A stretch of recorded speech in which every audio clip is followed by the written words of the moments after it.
Eh bien, bonjour à toutes et à tous et bienvenue à ce 29e webinaire Parlons RH sur un thème vraiment d'actualité et qui nous passionne tous manifestement puisque vous avez été plus de 700 inscrits, l'engagement des collaborateurs, pourquoi et comment le mettre en œuvre. On a le plaisir en ce début d'après-midi de recevoir un expert de ce sujet mais qui est aussi praticien de la fonction ressources humaines et notamment à l'international, qui est consultant, formateur et auteur sur cette thématique. On va y revenir. C'est Bernard Coulati. Bonjour Bernard. Bonjour Thomas. Merci, très bien. Merci beaucoup d'être là avec nous pour parler de ce sujet. Voilà les questions que nous allons aborder ensemble avec Bernard et avec vous.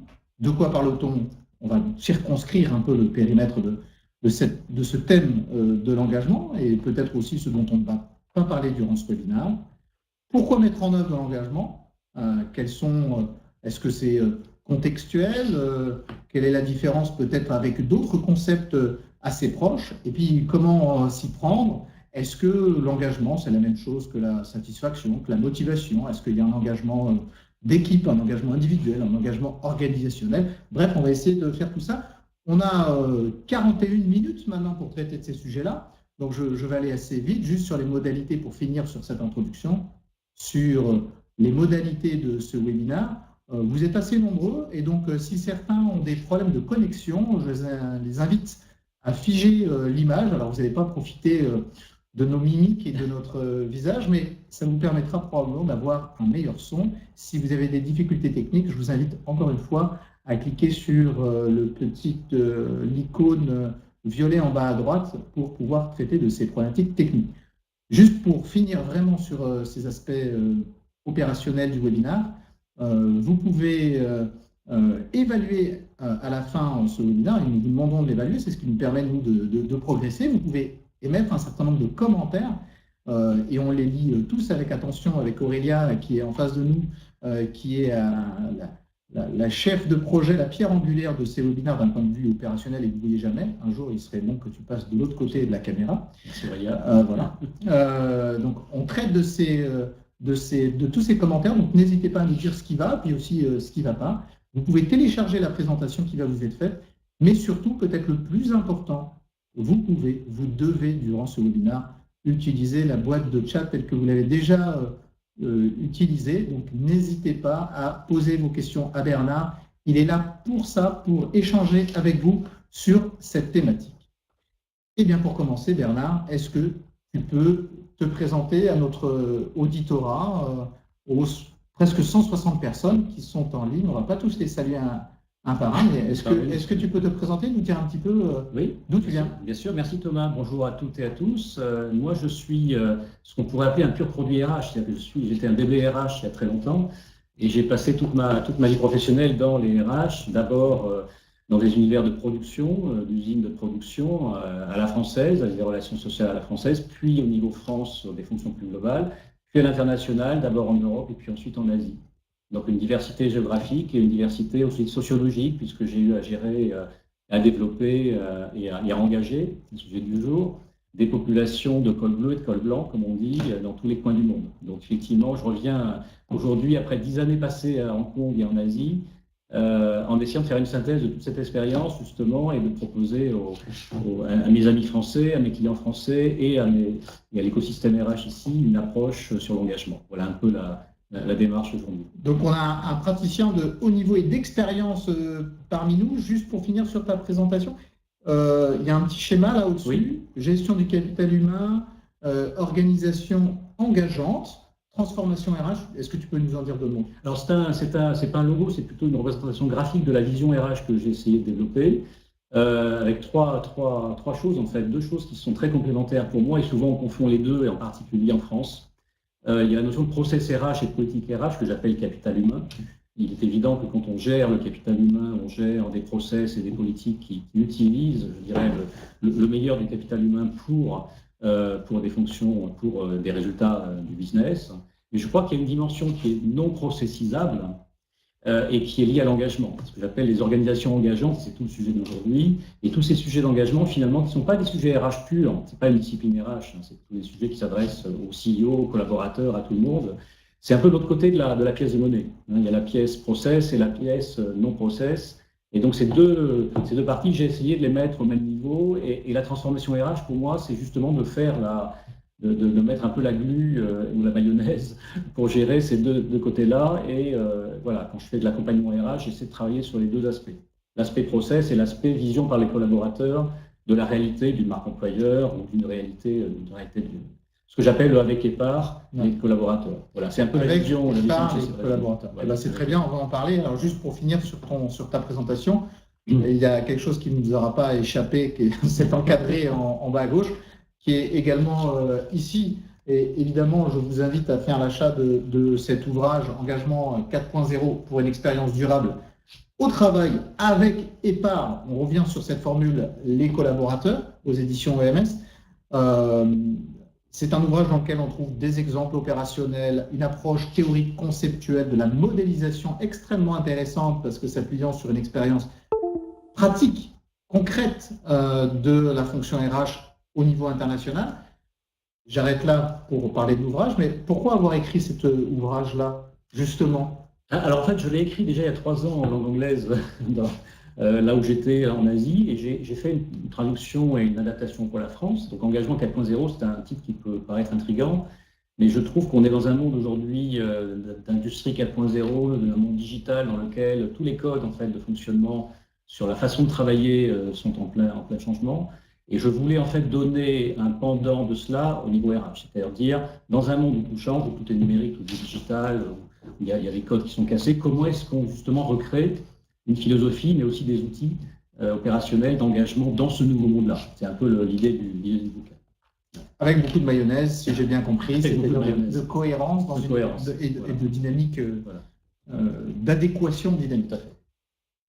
Donc, on a un expert de l'engagement sous la main et on va en profiter. Je vous invite à en profiter. Mais est-ce que tu peux justement commencer par nous dire, en fait, c'est quoi l'engagement ou de quoi va-t-on parler plus concrètement durant ce webinaire pendant 4-5 minutes. Je vais essayer de timer un peu parce que le sujet étant vaste, on va essayer de se caler un rythme un petit peu soutenu. Bien sûr, c'est un sujet qui est éternel, qui a toujours existé, mais on ne l'appelait pas forcément comme ça. Je crois que de tout temps, les entreprises, les organisations avaient cette problématique de comment engager, motiver. Alors, on verra que ce n'est pas la même chose tout à l'heure, mais la notion d'empowerment, de motivation, de satisfaction, d'engagement, elle est bien là depuis des siècles.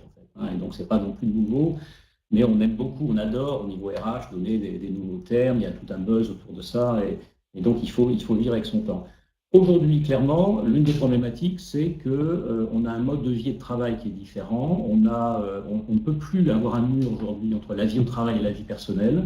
Il faut pouvoir apprendre à travailler intelligemment entre les deux mondes de la vie personnelle, du jardin secret personnel et de la vie au travail. Donc ça, c'est un apprentissage qu'il convient de faire et ça démarre dès le lycée et dès les études. Je pense que c'est quelque chose qu'il faut aussi communiquer au niveau des jeunes. On travaille différemment dans l'espace et dans le temps. Aujourd'hui, space and time, comme on dit en anglais. L'engagement est digital, c'est-à-dire qu'en fait, on ne regarde plus tellement comment on fait les choses, mais on regarde l'output, on regarde le résultat. À la limite, où c'est fait physiquement et quand c'est fait et à quel moment de la journée, etc. Ça devient presque secondaire.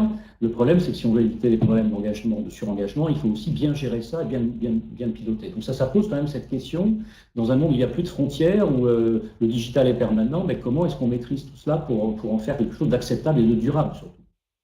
Je crois que j'aime bien cette notion d'engagement durable parce que je trouve qu'aujourd'hui, on est facilement en burn-out, on a facilement des collaborateurs désengagés d'une part et des collaborateurs surengagés d'autre part, et on n'arrive pas bien à faire la synthèse en fait entre ces deux types de collaborateurs. Il y en a beaucoup plus. Les employeurs recherchent un fort engagement de tous leurs collaborateurs, ce que j'appelle le Saint Graal. Le Saint Graal, c'est quelque chose qu'on cherche tout le temps, qu'on n'arrive jamais à trouver. C'est le fort engagement, mais pas l'addiction, c'est ça? Alors, il ne faut pas aller au stade ultime. C'est là où les employeurs, les CEO, les employeurs n'ont pas forcément toujours quand on leur dit mais ce salarié est très engagé, voire trop engagé, ils ne voient pas trop où est le problème. Je crois que moi, ma pratique de DRH, c'est de voir qu'il y a un problème aussi dans le surengagement, mais aussi dans le sous-engagement. On ne peut pas vivre avec des salariés qui sont détachés de l'entreprise totalement, avec des vies séparées, c'est pas possible, donc il faut faire quelque chose sur ces salariés-là. Et on ne peut pas vivre normalement, non plus de manière très durable, avec des salariés qui sont en fusion totale, en addiction totale avec l'entreprise. même si certains CEO, certains leaders voudraient que cette addiction soit là.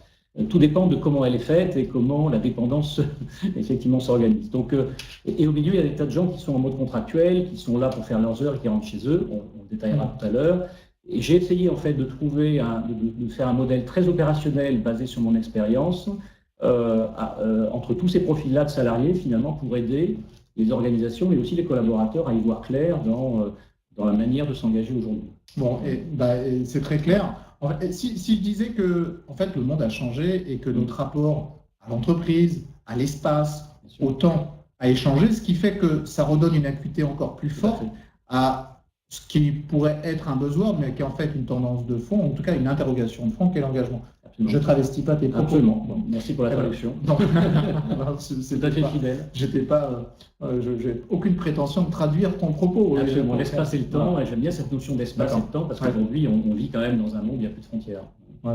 Ou en tout cas, les frontières entre l'espace et le temps. Elles ne s'opposent plus, elles deviennent poreuses. C'est plutôt un jeu de vase communicant qu'il faut réussir à équilibrer. Justement. La question, c'est d'en faire un atout et non pas une contrainte. C'est la question. Je vous rappelle juste que vous pouvez évidemment poser des questions ou émettre un certain nombre de commentaires, de retours d'expérience auprès de Bernard sur cette notion d'engagement. Et même s'il y a des notions qui ne vous sont pas claires sur lesquelles vous souhaitez qu'on revienne, n'hésitez pas, ce webinaire est là pour vous. Pour des sujets de désaccord, pourquoi pas. Bien sûr, aussi. Alors, ça c'était sur un peu ce que c'était, d'où ça vient. Mais moi, j'ai envie quand même de poser une question sur pourquoi c'est important ce sujet-là. J'entends que le monde a changé, mais en fait, on pourrait très bien se passer de l'engagement, non? Tout est là. Oui, alors pourquoi ça sert? Pourquoi on fait un webinaire sur l'engagement? Pourquoi on se casse la tête à faire ça? Oui. Je crois qu'il y a une manière cartésienne, on est au pays de Descartes, donc il y a une manière rationnelle de voir ça. C'est un peu comme le sujet de la diversité, vous savez, les hommes et les femmes, combien de femmes dans les entreprises et qu'est-ce qu'on peut faire pour la diversité. L'engagement, c'est un peu ce même genre de sujet qui est questionné par des tas de gens qui disent pourquoi finalement il faut faire ça, quel est le business case, comme on dit. On dit ça en français, mais quel est le business case, on va dire. Le business case, c'est comme parking et hot dog. Alors, si on s'adresse à des ingénieurs, on va dire, bon, il faut des chiffres. Donc, les chiffres, il y a plein d'études qui montrent que la diversité ou l'engagement, plus elle est importante, plus la performance de l'entreprise sont importantes. Donc ça, c'est quand même une bonne raison, en tout cas pour les leaders d'entreprise, de s'en occuper. Moi, j'oublierai ce côté rationnel. Je m'adresse aujourd'hui certainement à toute une quantité de professionnels RH au sens large. Et ils savent très bien dans leur quotidien, et c'est même physique, on le voit au quotidien, que l'engagement, c'est évident qu'il faut s'en occuper, parce qu'on voit des salariés qui sont désengagés, qui sont un peu en mode touristique et qu'il faut essayer de ramener sur de la productivité. On voit des salariés en burn-out, d'autre part, qui sont trop fanatisés. J'ai évoqué, tout à fait. On a évoqué. Donc il faut bien arriver à créer, je dirais, des profils de collaborateurs qui aient un engagement sain et durable au travail. Donc pour cette simple raison-là, souvent, on a tendance à trop vouloir mettre de chiffres, des quantitatifs. Je crois qu'il est évident que l'engagement est important. Pourquoi? Parce que essayez de faire du désengagement, vous verrez bien que ça ne marche pas.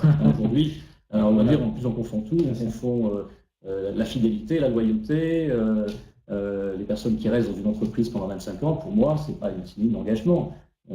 L'engagement, c'est du qualitatif. Donc, une fois qu'on a attiré et intégré les personnes, on n'a rien fait sur l'engagement, tout démarre.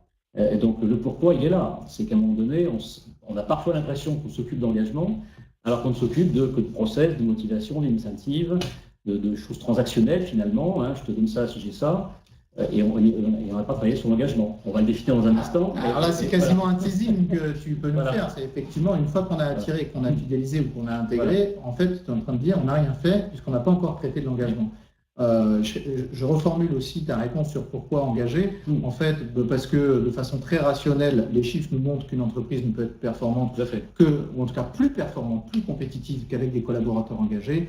Et puis, on fait un peu plus appel à la passion ou en tout cas au bon sens, qui est de dire essayez des engagements, vous verrez ce que ça produit en interne. Il y a une question intéressante d'Ophélie à l'instant qui est très intéressante. Bonjour Ophélie, qui nous demande quelles sont les principales sources de désengagement dans les grands groupes. Est-ce qu'il y a une différence avec les plus petites entreprises? C'est l'objet de ce slide ici. Je trouve que là aussi, c'est un des écueils qu'on a souvent, c'est de considérer que pour engager les collaborateurs, il faut mettre en œuvre des recettes, 5, 10, 15, 20 recettes qui marcheront à tous les coups. Pas du tout. L'engagement est d'abord une question de contexte. Est-ce qu'on s'adresse à une start-up? Est-ce qu'on s'adresse à une grande entreprise? Et là, il y a des moteurs humains très différents. Dans une start-up ou une petite entreprise, on va être par nature très engagé, parce qu'on est peu nombreux. Par contre, ça va être un peu le bazar dans les process. On va faire un peu des trucs sur les post-it, un peu n'importe comment. Et puis ensuite, quand l'entreprise va grandir, on va processiser un peu tout ça. Ça va devenir un peu bureaucratique parfois. Et on va perdre l'engagement du départ. Donc, selon les contextes, déjà, on sent bien que les réponses, il y a un cercle vertueux qui existe pour conserver l'engagement de départ à chaque fois qu'une entreprise effectivement grossit. De même, quand on est en France ou en Thaïlande, en Corée ou aux États-Unis, on n'aura pas les mêmes façons de s'engager. On n'aura pas. C'est la partie droite, la partie droite du tableau. Hein. On n'a pas la même relation à son patron, la même façon de résoudre les problèmes, plus ou moins direct, plus ou moins indirect. On vient d'Asie où la manière de décider était effectivement très, très, très différente de celle qui est en Europe, avec une notion de guanxi, de confiance préalable nécessaire à toutes les décisions. On n'a pas forcément ça ici. Donc, selon les cultures nationales également, on va avoir également des différences dans les comportements observables d'engagement. Je précise dans les comportements observables parce que le niveau d'engagement peut être tout à fait le même. Hein, je dénonce souvent une idée reçue qui est de dire il y a des pays où il y a moins d'engagement que dans d'autres. C'est pas vrai. L'engagement peut être qualitativement très fort partout. Il a simplement une façon différente de s'exprimer. Je prends juste 2 exemples. Le stade de développement de l'entreprise et les cultures nationales pour dire que parfois, faisons attention à toutes ces bonnes recettes qui consistent à dire pour engager les collaborateurs, il faut faire ça, ça et ça. Et non, je crois qu'il faut d'abord analyser dans quel contexte on est. D'accord, donc là, ça c'est vraiment important. Là, on voit bien qu'il n'y a pas de solution miracle ou de solution prête à l'emploi de l'engagement. Il y a d'abord une analyse contextuelle de là où il se situe. Tu as évoqué 2 types de différentes, mais il y en aurait plusieurs. La PME ou la start-up versus le grand groupe et on va dire l'entreprise française versus celle que tu as pu connaître. Mais je suppose qu'il y a plein d'autres cas. Alors, tu sais, au sein de Parlons RH, on fait une enquête, un baromètre annuel sur l'expérience collaborateur. Donc, on est très content de développer une expertise là-dessus, et notamment avec vous, et j'en profite pour vous remercier. Expérience collaborateur et engagement, c'est la même chose, non? Ça concourt à la même chose ou... Alors, c'est un vaste sujet. N'hésite pas à aussi, je vais peut-être un peu faire le rabat-joie sur la question. Non, je suis tout à fait d'accord pour dire que c'est très important. L'expérience collaborateur, qui est une bonne tendance de la fonction RH, est tout à fait la bienvenue aujourd'hui, parce qu'on a des jeunes générations qui sont plus exigeantes, parce qu'on a besoin de segmenter un peu plus les populations et effectivement, aujourd'hui, de répondre à une qualité de vie au travail aussi qui est demandée beaucoup plus aujourd'hui. Simplement, je voudrais dire qu'une fois qu'on a travaillé sur l'expérience collaborateur, peut-être qu'on n'a pas complètement travaillé sur l'engagement. Et j'ai tout un tas d'exemples concrets dans ma vie professionnelle qui montrent qu'il y a des situations dans lesquelles il y a une super expérience collaborateur, il y a des super bureaux, un super espace de travail, des managers sympas, et pourtant il n'y a pas un engagement très proactif et très, très intéressant et très qualitatif dans l'entreprise. Inversement, des moments, des contextes dans lesquels que j'ai connus, qui sont des contextes de downsizing, de restructuration, ou bien de contextes extrêmement difficiles, de conditions de travail très douloureuses, dans lesquels il y a un engagement absolument remarquable. Donc, tout ça pour dire qu'on ne peut pas résumer l'engagement à l'expérience collaborateur. C'est 2 sujets qu'il faut traiter. Il faut évidemment rechercher la croissance, comme je dis dans ce slide, ça veut dire avoir des expériences positives au travail et un engagement élevé. Ça veut dire que la différence finalement, c'est que le collaborateur va être non pas un consommateur d'expérience, et souvent, je constate souvent que dans beaucoup de démarches actuelles, ça c'est le côté buzz actuel, il y a de la consommation d'expériences, parfois un peu éphémère, parfois même un peu infantilisante, je dois dire, dans lequel on met les personnes. Et donc, les personnes sont en effet, waouh, c'est sympa, je consomme cette expérience, je suis content. Est-ce que je vais m'engager plus? On va voir la définition plus tard de l'engagement que je propose.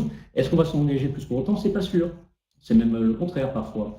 Donc, je suis pour une coproduction, c'est comme ça que je l'ai appelé, une coproduction entre le collaborateur et l'entreprise en termes d'engagement. Ce n'est pas seulement qu'est-ce que l'entreprise va faire pour donner une satisfaction, un bon environnement de travail, une expérience. L'expérience, c'est bien pour le client, c'est bien pour le collaborateur aussi, mais ça ne suffit pas pour créer un engagement supplémentaire. Ça peut être un vrai plus qui fait une vraie différence dans la marque employeur, effectivement. Quand il y a des belles expériences au travail, ça peut rejaillir, et tu connais bien le sujet, Thomas, sur la marque employeur, qui est dans un sujet clé. Remarquez que je me tais sur mais ça ne suffit pas en tant que tel pour dire, voilà, j'ai une politique d'engagement dans l'entreprise.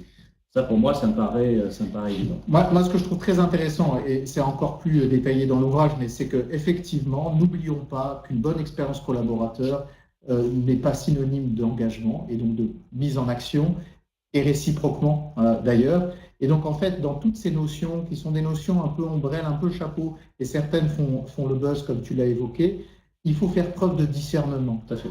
Et d'un peu de recul, mais ce qui a toujours fait preuve d'ailleurs la fonction RH, c'est d'équilibre. Et là, je trouve ce qui est bien, c'est que justement, on repose un peu les différentes limites, différentes notions. Avant de passer sur le comment, je voudrais prendre un certain nombre de questions. Merci déjà à tous ceux qui nous posent. Il y a beaucoup de questions, c'est parfait. Alors, Brigitte, on va essayer comme on est pris par le temps, et c'est un peu un engagement que nous avons, nous, parlons RH, auprès de nos webinaires, c'est d'essayer de respecter le timing, quelle que soit notre envie de poursuivre l'échange avec vous. Donc, et si on peut des réponses un peu flash, je m'en excuse. Brigitte te pose la question, s'il y a un engagement, il doit y avoir la confiance avant tout. Alors, est-ce qu'il doit avoir confiance? Il doit avoir la notion de confiance. Il n'y a pas de point d'interrogation, mais je la pose sous forme d'interrogation. Je dirais qu'il faut qu'il y ait une confiance mutuelle. C'est-à-dire qu'il faut qu'il y ait une confiance dans les deux sens, entre le collaborateur et son manager et l'entreprise et l'organisation. Parfois, c'est pas toujours vous savez, parfois des personnes sont engagées vis-à-vis d'un manager, pas tellement vis-à-vis de l'entreprise. Ça existe dans plein de métiers.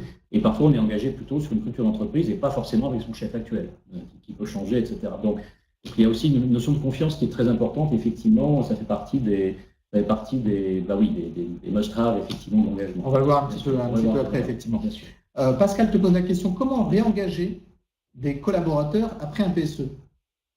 Alors, après un PSE, il y a plein de cas de figure, évidemment. Là encore, on peut pas faire une caricature de recettes qu'on peut engager après un PSE. Ouais. Moi, j'en ai géré un certain nombre de PSE, on n'appelait pas ça comme ça à mon époque, un peu néolithique, maintenant depuis que j'ai géré ça dans le temps. J'ai géré pas mal de restructuration, de fermeture de sites et de PSE à l'époque. Je pense que la caractéristique de ça, c'est qu'après, on peut raconter une nouvelle histoire et qu'on peut toujours trouver des éléments pour raconter une nouvelle histoire, un nouveau storytelling, ouais, comme on dit, mais c'est pas que du marketing, mais ça fait partie de ça. Donc, réinventer un peu une marque employeur interne de l'aventure de l'entreprise post-PSE. Je pense que c'est très important pour donner du sens. Parce que les gens, souvent, on remarque souvent qu'après un PSE, d'ailleurs, il y a des départs naturels. C'est d'ailleurs étonnant. Moi, j'ai constaté ça souvent. Après un PSE, il y a ceux qui partent, qu'il faut gérer, qui est reclassé quand on peut, puis il y a ceux qui restent. Et parmi ceux qui restent, j'ai constaté souvent du turnover dans 6 mois, 1 an, par manque de sens. C'est-à-dire qu'on n'a pas recréé une histoire sympa qui donne du sens de l'avenir, de la projection aux personnes. Donc, c'est pour moi le plus important. En fait, Pascal, comment réengager les collaborateurs après un PSE? Ouais. En fait, comme c'est après le PSE, je n'ai pas envie de vous dire que c'est facile, loin de là, mais l'événement difficile est dans le passé. Et donc, on a plus de facilité à se projeter. Ce qu'il faut, c'est effectivement réussir à se projeter. Voilà, il faut qu'il ait donné une vision qui soit un petit peu engageante, justement. Voilà. On a plus de mal à se projeter, en revanche, dans un PSE.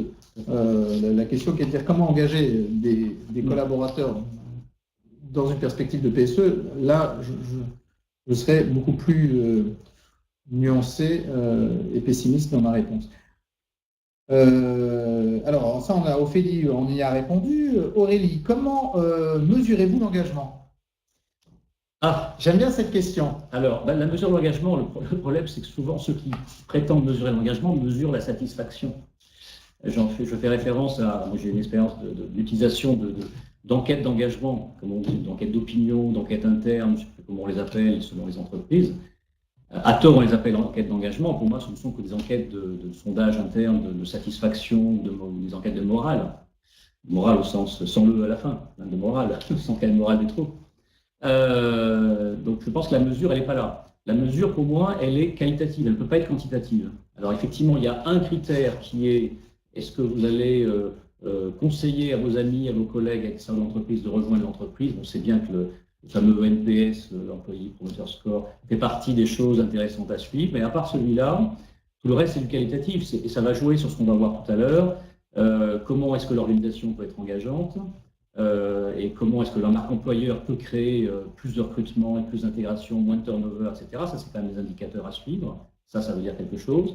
Comment est-ce que le manager va motiver et engager ces équipes. Comment est-ce que les collaborateurs eux-mêmes vont choisir de s'engager davantage dans l'entreprise? Et là, il y a des manières de suivre ça individuellement. C'était un peu un tabou en France. On est assez peu individuel sur l'engagement, on est plutôt collectif et organisationnel, mais on va assez peu sur l'individu lui-même.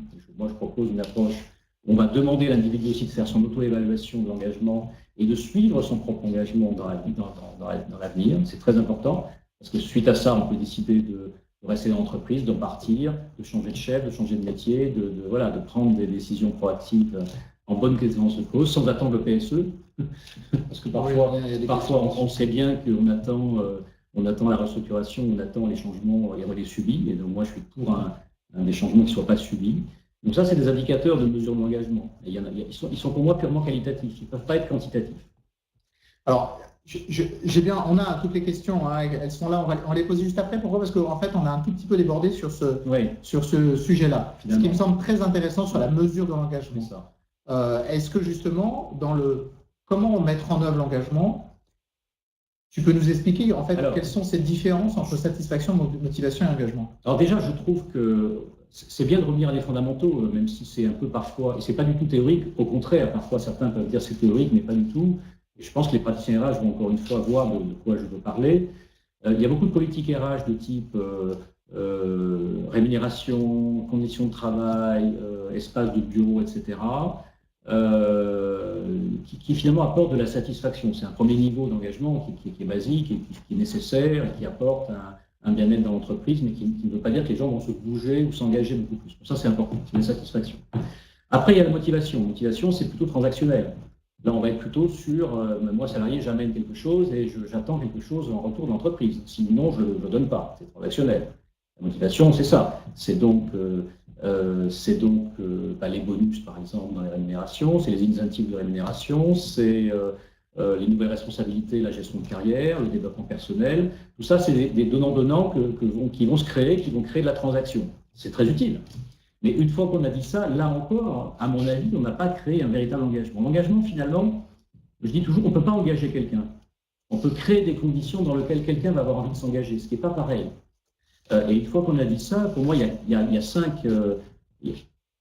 beaucoup de définitions peuvent venir dans beaucoup de livres et beaucoup d'approches, mais moi, les approches que j'ai choisi de retenir de mon expérience, elles sont là. C'est d'abord une forte adhésion aux objectifs de l'organisation. Est-ce que le salarié croit vraiment dans les valeurs de l'entreprise et au quotidien? Est-ce que la manière de faire de son manager, la manière de parler aux gens, la manière très concrètement de vivre dans l'entreprise, est-ce qu'on y adhère ou pas? Premier point. Deuxièmement, est-ce qu'on est émotionnellement attaché à l'entreprise? Est-ce qu'on ne vient pas juste faire son boulot et repartir chez soi? Est-ce qu'on fait des amis au travail? Il y a 20 ans, je me rappelle, c'était interdit de faire des amis au travail, c'était pas possible. Aujourd'hui, les jeunes, ils demandent de pouvoir effacer les frontières entre la vie d'entreprise et la vie personnelle. Pourquoi pas? C'est pas un tabou. Pourquoi ne pas avoir d'amis au travail? Pourquoi ne pas faire revenir des salariés qui sont partis? Enfin, il y a tout un tas d'attachements émotionnels qui, pour moi, définissent l'engagement. Le troisième, c'est l'effort supplémentaire. Alors, le extra mile, comme diront certains, ça paraît évident, mais c'est évident que ça fait l'engagement. Et ce n'est pas forcément des heures en plus dans la journée. C'est du qualitatif, là encore. Ce n'est pas travailler 18 heures par jour. C'est, là où je suis, aider mon collègue s'il a besoin. C'est ne pas faire strictement mon travail, mais avoir une vue un peu globale autour de moi de ce qui se passe. C'est ça, l'état d'esprit. 4, la quête de sens. Alors ça, c'est un peu la tarte à la crème, la quête de sens. Tout le monde veut du sens aujourd'hui, etc. Mais au-delà de la plaisanterie, c'est très important. La quête de sens, c'est quand même ça qui va donner envie aux personnes d'y aller ou de ne pas y aller, et donner du sens. Et ça, c'est le sujet le plus compliqué. Ça ne se traite pas comme ça dans un livre, ça se traite au cas par cas selon les entreprises. Qu'est-ce qui fait qu'on va donner du sens aux collaborateurs de l'entreprise? Ça peut être lié au business, ça peut lié être au produit, ça peut être sur l'histoire de l'entreprise, de ses fondateurs, ça peut être sur une actualité du moment qui va donner du sens. Il y a plein de choses, ça dépend. Et le 5e point, c'est le sentiment d'appropriation. Ce qu'on appelle le ownership en anglais, c'est pas facile à traduire, Thomas, en français. Ownership, pour moi, c'est un peu le contraire du sentiment d'appartenance. Quand vous avez un sentiment d'appartenance à une entreprise, vous êtes motivé. Vous appartenez à... Là, c'est un peu l'inverse. C'est pas j'appartiens à l'entreprise, c'est l'entreprise m'appartient. C'est ma boîte. Et ça ne veut pas dire que j'ai des actions. Ça n'a rien à voir avec l'actionnariat salarié. J'ai plein d'exemples aussi qui montrent que l'actionnariat salarié ne crée pas d'engagement qualitatif, ça crée de la rétention physique et on attend de toucher ces bonus. Mais ou c'est stock option. Mais ça, c'est encore un autre problème. Y passer la journée. Mais là, je parle bien de sentiment voilà, c'est ma boîte, c'est mon équipe, vous dînez en ville avec des collaborateurs, des collègues, comment ils parlent de leur boîte? Est-ce qu'ils vous disent, ils ont encore fait ça ou ça, ou est-ce qu'ils vont dire, on a fait ça? Ben voilà, ça change tout. Si c'est on, si c'est moi, si c'est nous, c'est pas pareil que si c'est il. Donc, vous voyez, mesure de l'engagement, il y a beaucoup de choses. Mais là, on voit bien qu'on est dans le qualitatif. Il y a une manière de suivre ça, mais on n'est en aucun cas dans des pourcentages de satisfaction ou de réponse à des enquêtes d'engagement. Alors, moi, je trouve ces différences extrêmement intéressantes parce qu'effectivement, on peut relier beaucoup de tendances actuelles, beaucoup de concepts.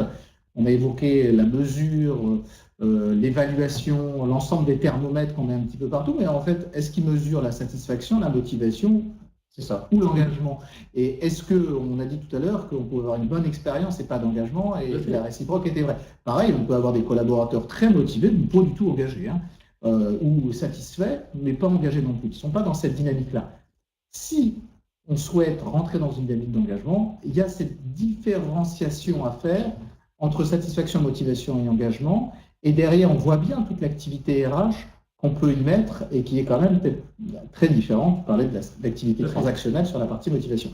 Tu peux nous dire un mot sur tête, cerveau, corps, émotion Oui, c'est une introduction au modèle que j'ai essayé de développer dans le livre et que j'utilise auprès des organisations qui me font confiance. J'ai essayé d'analyser finalement dans l'être humain, il y a 4 dimensions qui sont mobilisables en termes d'engagement. Il y a d'abord le cerveau, la tête, le rationnel, l'engagement rationnel. Pour s'engager, il faut avoir des bonnes ressources pour travailler. Ceux qui ont travaillé en usine ou en unité de production savent bien que des ouvriers dans une usine, le premier niveau d'engagement, c'est d'avoir les bons outils de travail et de ne pas être embêté, que la machine ne s'arrête pas, etc. C'est très concret. Idem pour l'informatique, dans la sécurité sociale. Bon, c'est d'abord les ressources. Les ressources pour travailler, c'est essentiel, c'est l'engagement rationnel. Après, il y a le cœur et l'émotion, c'est tout ce qui est, on le disait à l'instant, l'émotionnel, la connexion. On a besoin de connexion. Certaines personnes n'ont pas besoin de ça. Certaines personnes vont au travail, et rentrent chez elles, n'ont pas besoin de connexion ou de happy hour à la fin de la journée, et c'est très bien, on va en parler sur les profils, mais c'est une dimension de l'engagement.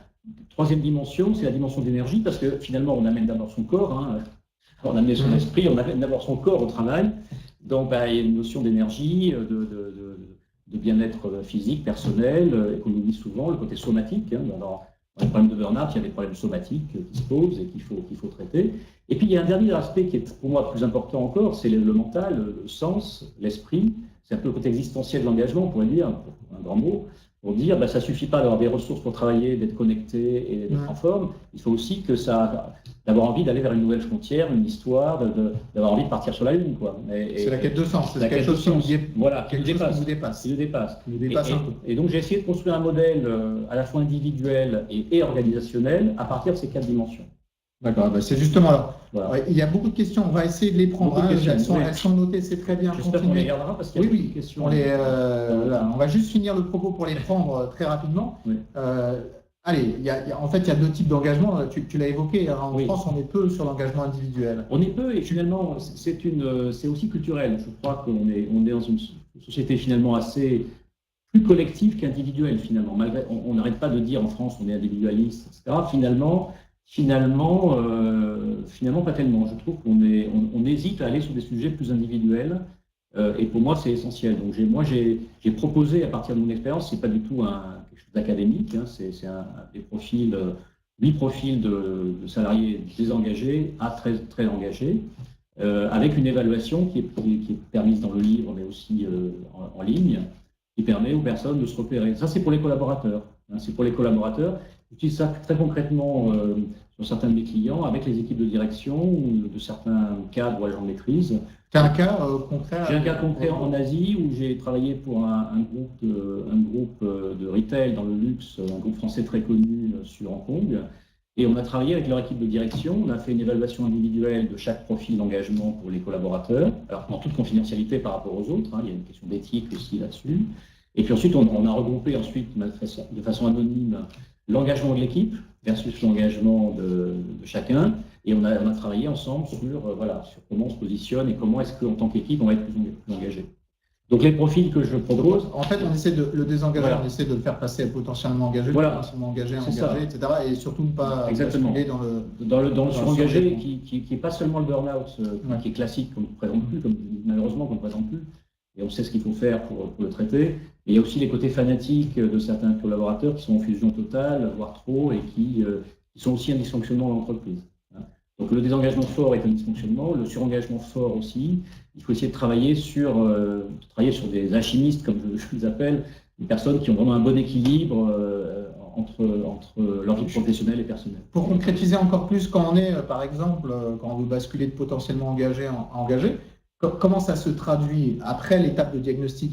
Il y a une forme de plan d'action RH, et c'est quoi la nature des actions? Enfin, concrètement, comment est-ce qu'on fait? C'est ça, et c'est là où on n'aura pas le temps de détailler aujourd'hui, mais j'explique dans le livre, et encore plus quand j'interviens, comment est-ce qu'on peut gérer chaque cas de figure. Il y a 8 profils, et pour chacun des 8 profils, j'explique qu'est-ce qui explique leur comportement actuel, qu'est-ce qu'il faut faire pour les engager plus ou maintenir leur engagement.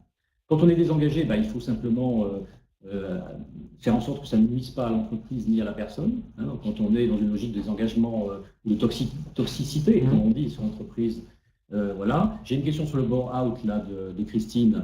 Où est-ce qu'on situe le bore-out? Le bore-out, pour moi, c'est ce que j'appelle le touriste. Le touriste, en anglais, c'était le check-out. Ça allait appeler comme ça, mais c'est exactement la notion de bore-out. On s'ennuie, et donc on est un peu là en touriste. On n'est pas désengagé, mais on n'est pas engagé. On n'est ni l'un ni l'autre. C'est un peu un cas très fréquent dans les entreprises. Le cas le plus compliqué, c'est pas le désengager très fortement. On sait comment ça finit, malheureusement. C'est pas le burn-out, parce que ça, on sait comment le traiter si on veut le traiter vraiment. C'est un peu les personnes dans le marais entre les deux qui sont pas désengagées mais pas engagées, vous voyez, qui sont là en mode touriste ou qui font 35 heures, qui sont un peu en dilemme sur leur motivation et ça c'est une matière intéressante à travailler pour un manager ou pour un RH. Voilà. Et puis ceux qui sont engagés, il faut aussi maintenir leur engagement parce que comme à l'école, les premiers de la classe, on ne s'en occupe pas. Les personnes engagées, il faut aussi. Il ne faut pas me regarder, je sais que ça m'est pas arrivé. Il faut aussi s'en occuper. Voilà. Alors, comme il nous reste peu de temps, juste quelques mots sur. Là, on vient de voir l'engagement individuel rapidement, et pour qu'on ait le temps de prendre quelques questions quand même sur l'engagement organisationnel. Comment tu peux nous faire ce slide-là en 30 secondes? En 30 secondes, j'ai traduit le modèle avec les 4 moteurs, sens, ressources, connexion et énergie. J'ai essayé de le traduire pour le modèle individuel qu'on vient de voir, mais aussi pour le modèle organisationnel. Donc là, ça parle plus à des DRH ou des managers d'équipe ou des CEO. Et c'est là-dessus que j'interviens dans les entreprises avec une méthodologie avec 16 critères et 4 cadrans. Donc pour moi, il y a 2 forces qui doivent être engageantes. L'organisation, une belle marque employeur, une belle culture. Les managers, engageants, ça c'est assez classique, mais qui le fait vraiment? C'est la question. Et puis il y a 2 forces qui doivent être engagées qu'on oublie souvent. Souvent, on se contente de faire des belles marques employeurs et des formations de leadership dans les entreprises, et on ne s'occupe pas du tout des réceptacles à ça, qui sont les salariés. Finalement, si on travaille un petit peu sur le salarié individuellement et en équipe, sur son propre engagement en tant que salarié et sur l'engagement de l'équipe en tant que tel, si chacun fait un bout de chemin, pour parler trivialement, je crois qu'on a plus de chances d'avoir un gagnant-gagnant à la fin. C'est un peu mon propos, c'est de dire une politique d'engagement digne de ce nom, elle doit adresser ces 4 cadrans, ces 4 tableaux de bord-là, et non pas simplement le haut de la pyramide. Voilà. Tout ça pour éviter d'avoir des consommateurs à la fin. Mais aussi des acteurs. D'accord. Il faut passer de consomme-acteur. Consomme-acteur, en coproduction. Allez, des questions maintenant. Avez-vous une source récente? Je les prends un peu en mode rapide. Avez-vous une source récente sur l'effet de l'engagement sur la performance de l'entreprise? À part Gallup. Gallup qu'on cite souvent, mais à regarder dans le détail, Gallup n'est pas si solide que ça. Moi, je n'ai pas pratiqué Gallup, j'ai pratiqué d'autres, je ne vais pas les nommer parce qu'on ne va pas leur faire de la pub, ce n'est pas l'idée aujourd'hui.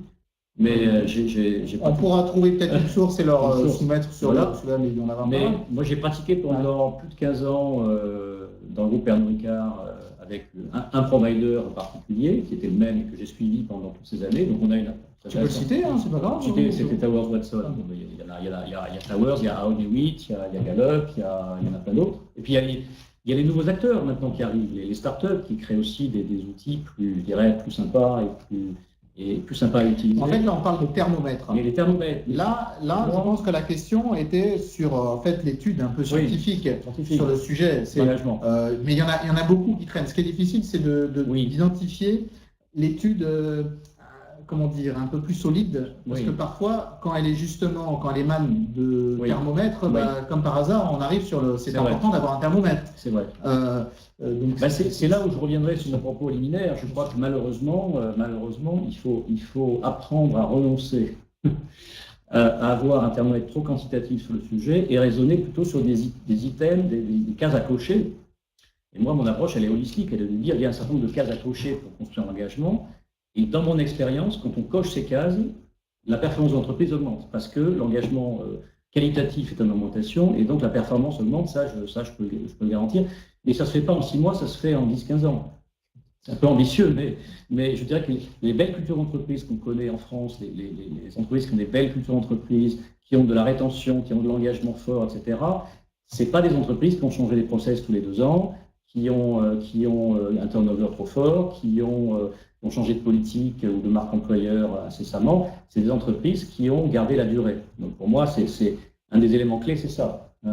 Donc je pense que malheureusement, il ne faut pas, et on est dans un pays cartésien, donc on a envie d'avoir des billes toujours quantitatives, mais il faut plutôt raisonner sur des tableaux de bord de qualitatifs. Moi, c'est là-dessus que j'essaie d'avancer. Alors, pareil, je prends toutes les questions. Donc, que pensez-vous, c'est Ophélie qui pose cette question, que pensez-vous des baromètres pour suivre l'engagement des collaborateurs au fil de l'eau? Alors ça, j'aime beaucoup ce qu'on appelle les mood surveys, les mood surveys, les enquêtes d'opinion, mais de morale, enfin comment on appelle ça, le mood, c'est l'état d'esprit du moment. Je pense qu'il faut être très pragmatique, de dire finalement les enquêtes à 1 an ou 2 ans, les fameuses grandes enquêtes qu'on vient de citer, c'est tous les ans ou tous les 2 ans. Mais 1 an, c'est un siècle dans une entreprise, il se passe plein de choses. Donc je suis assez pour, en revanche, de ce type d'enquête, parce que là où on a un baromètre, alors à la semaine, au mois, au trimestre, je crois qu'il y a tout est possible maintenant, qui permet aux managers, non pas aux DRH tout là-haut, mais aux managers de terrain, quand il a accès à l'information, de pouvoir faire du feedback utile à ses équipes en direct. Et ça, je crois beaucoup à ça. Et ça peut peut-être créer de l'engagement, finalement, beaucoup plus que des enquêtes annuelles qui mettent 3 mois à être analysées, 6 mois à être communiquées, et finalement, après, on passe à autre chose. Donc voilà, je pense que si j'avais à retenir un outil, ce serait plutôt ce type d'outil. Oui, les deux.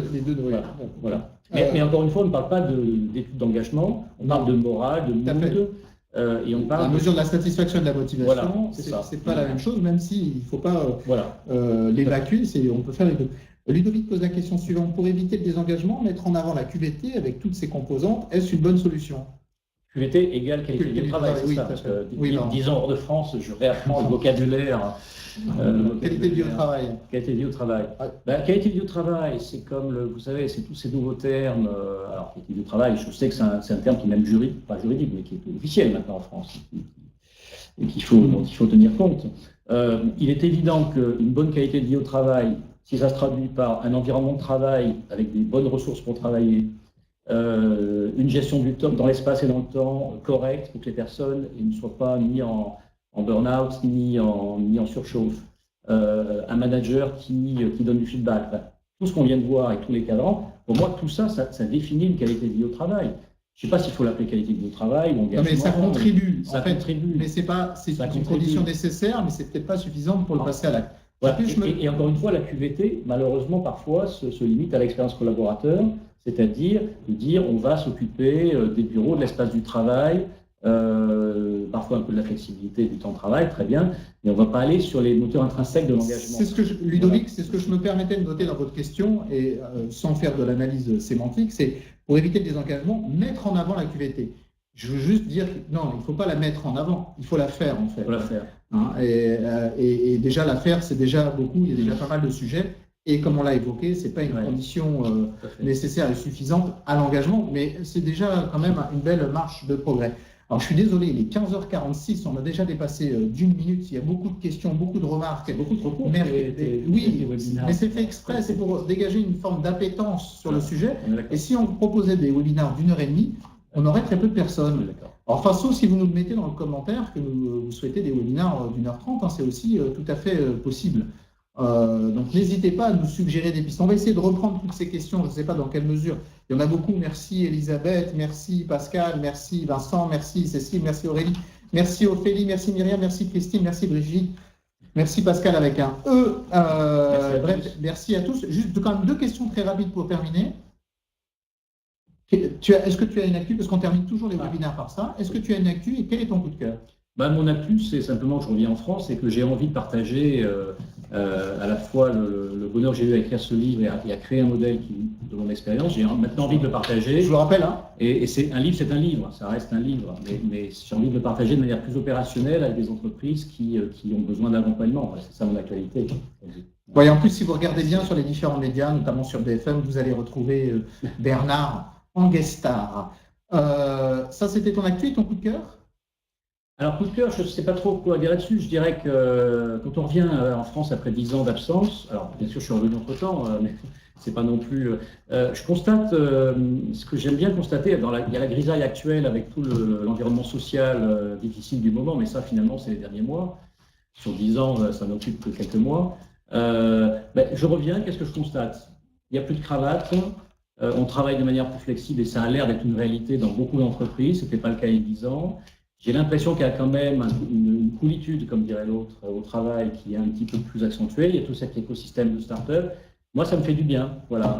Alors, je ne dis pas que ça donne un peu d'espoir pour un autre final, je ne sais pas. Mais si. Moi, je constate physiquement ce changement qui, je trouve, qui apporte quelque chose. Et même si les Français, en bon français, on ne voit plus ça parce qu'on préfère voir les problèmes. Ça n'a pas trop changé. Mais disons que moi, j'ai envie de voir ça. Peut-être dans 6 mois, je serai de nouveau imprégné de la culture nationale. Donc, mon coup de cœur, c'est ça. C'est que finalement, je trouve qu'on a quand même changé plutôt en bien.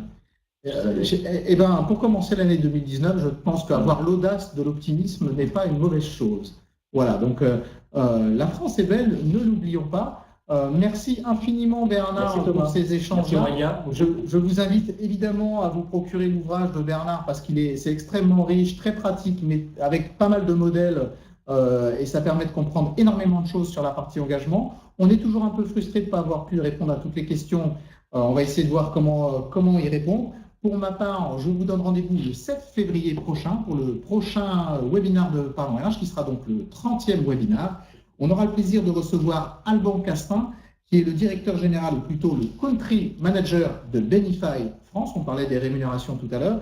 Et justement, on parlera de la valorisation et de la gestion des avantages sociaux.